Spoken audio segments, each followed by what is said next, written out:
Welcome back to Math Station Advanced. Today we're looking at a large green triangle. Its left side measures exactly 6 times the square root of 2. Its right side is identical. And it rests on a solid flat base of 12. Tucked perfectly inside it there is a blue square.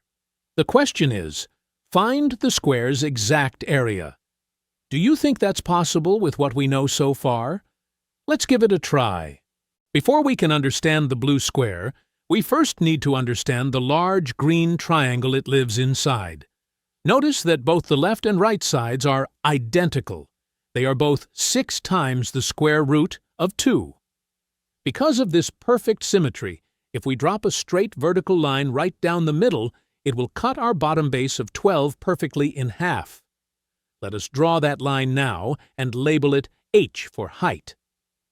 This single line instantly splits our bottom base into 2 equal segments of 6, creating a beautifully simple right-angled triangle for us to work with.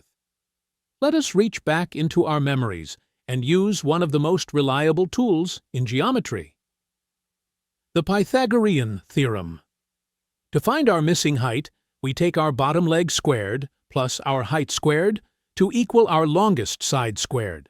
That gives us 6 squared plus h squared equals our hypotenuse of 6 times the square root of 2, all squared.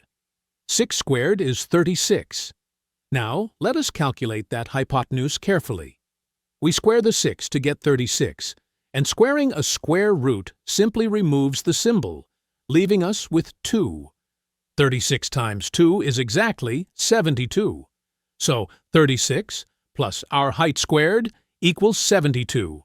If we subtract 36 from both sides, we find our height squared is 36. The square root of 36 is a perfect 6. Our large triangle has a total height of exactly 6. Now that we know our main triangle has a base of 12 and a height of 6, let us bring our blue square back into focus. Because it is a true square, all 4 of its sides are identical. We will label the side length with the letter S. Now, here is a crucial geometric shortcut that requires a keen eye. Do you see the small green triangle resting right on top of the blue square? Because its base is perfectly parallel to the bottom of our large triangle, this small top triangle is an exact, scaled-down miniature of our large green triangle. They share the exact same proportions. Because they are proportional, the ratio of their bases to their heights must be identical. Let us look at our large triangle. Its base is 12, and its height is 6. That is a ratio of 12 over 6, which simplifies beautifully down to exactly 2. Now, let us look at the small miniature triangle on top. Its flat base is simply the top of our square, which we called S. What about its height?